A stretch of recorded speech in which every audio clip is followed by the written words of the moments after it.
Hey guys, welcome back to my channel. In today's video, I'll show you how to use Grok on X to create amazing content.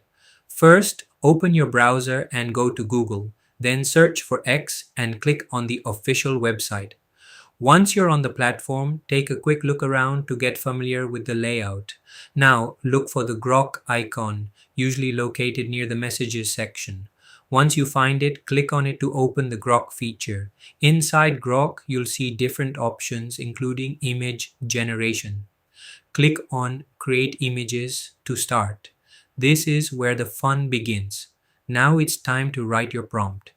Think of anything you want to create, or you can also select from the suggestions, like I am selecting this one. Once your prompt is ready, click the Submit button. Grok will process your request and generate an image based on your description. And that's it. You've successfully used Grok on X to turn your ideas into visuals. If you found this helpful, don't forget to like, share, and subscribe for more amazing content.